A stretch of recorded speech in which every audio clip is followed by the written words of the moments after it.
you looking for ways to save money on your childcare business taxes? Then it's a good idea to be aware of depreciation, which is how an asset loses value over time. In terms of taxes, depreciation is a way for you to spread the cost of a long-term asset in your business over several years. Depreciation is a tax deduction or an item you can subtract from your taxable income to reduce the amount of taxes you owe. Instead of putting the whole cost of your asset on your tax return in the year of purchase, you take into account the asset's cost, useful lifespan, and salvage cost to work out its reduced value over time. You'll find depreciation recorded on your balance sheet and income statement. As an early childhood education provider, depreciation is particularly relevant to you in relation to tax deductions for your capital expenses that add value, and company vehicles. Let's start with capital expenditures. These are purchases made by a business as an investment to generate revenue, and they depreciate over a number of years. For example, you could spend $20,000 on new playground equipment for your childcare centre. If you count the full purchase price in your budget for that calendar year, it will have a huge impact on your profits. Instead, you can spread the $20,000 cost out over a number of years to allow for depreciation, which is more favourable to your bottom line.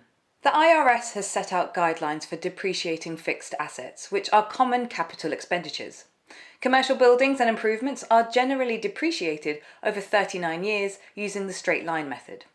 The straight line method is used where an asset is reduced by the same amount in each financial period until it reaches its salvage cost. Land cannot be depreciated as it does not ever lose value. Leasehold improvements are generally depreciated over 15 years using the straight line method. Furniture and fixtures are depreciated over the economic life of the asset, that is, how long the asset lasts until it needs to be replaced. Equipment is also depreciated over the economic life of the asset. Intangible assets, such as intellectual property, including patents and trademarks, as well as customer lists and goodwill, are subject to a different type of depreciation called amortization. This means that their costs can be spread out over a specified period, in this case, 15 years for tax purposes. You can see on the income statement that this type of depreciation expense appears under other expenses, and as it's an expense, it appears as a debit that reduces net income.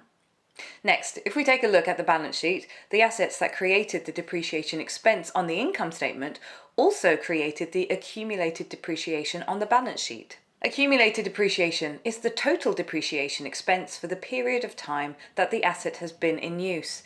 You can see here that it's subtracted from the value of the fixed assets on the balance sheet.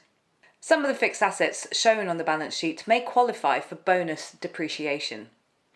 Bonus depreciation is a tax incentive that allows a business to immediately deduct a large percentage of the purchase price of eligible assets, such as machinery, rather than write them off over the useful life of that asset. Bonus depreciation is also known as the additional first-year depreciation deduction. Which assets are eligible for bonus depreciation? Qualified business property that has a useful life of 20 years or less. Some examples are equipment, furniture, fixtures, machinery, and computer software. Qualified business property also includes qualified improvement property, which are improvements made to the interior of commercial buildings. Another example is listed property, which is property that has both a personal and business use, such as vehicles or cameras. The property must be used in your business or in an income-producing activity. It must also have a determinable useful life and be expected to last more than 1 year. Depreciation also applies to your company vehicle. The IRS sets an annual income inclusion amount which limits how much you can depreciate your vehicle per year. There are 3 ways to deduct the cost of your business automobile for tax purposes. The first way is through your lease expense. The second is claiming for your standard mileage. The third way is to claim for depreciation of your vehicle and the actual costs of using it. You must pick one method and stick with it. For lease expenses, if you are leasing the car, you can deduct the full amount of the lease payments and the actual cost of gas and maintenance. For the standard mileage deduction, you can only deduct the number of miles that you drive for business. To calculate the standard mileage tax deduction, you need to keep track of how many miles you drove your company vehicle in a calendar year and how many of those miles were for business-related purposes. Then you multiply your business miles by a standard set by the IRS. This was set to 62.5 cents per mile for the second half of 2022. This rate was calculated by the IRS to account for gas, wear and tear, and maintenance of your vehicle. If you use the standard mileage tax deduction for your company vehicle, depreciation is already factored in. This means you can't also depreciate the vehicle, as that would be double dipping.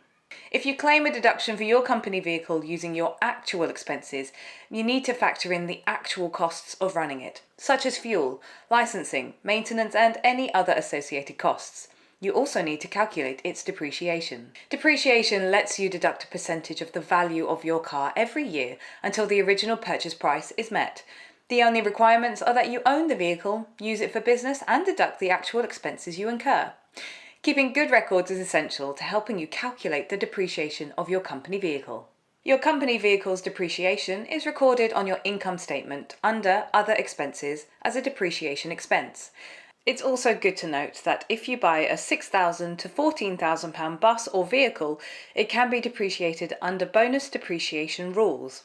As you can see from our discussion of depreciation, this topic can have pretty significant tax implications for your childcare business. We know that bonus depreciation, normal depreciation, and mileage can be confusing, so it's important to discuss depreciation and auto expense with your CPA to make sure you're getting the applicable tax deductions for your business.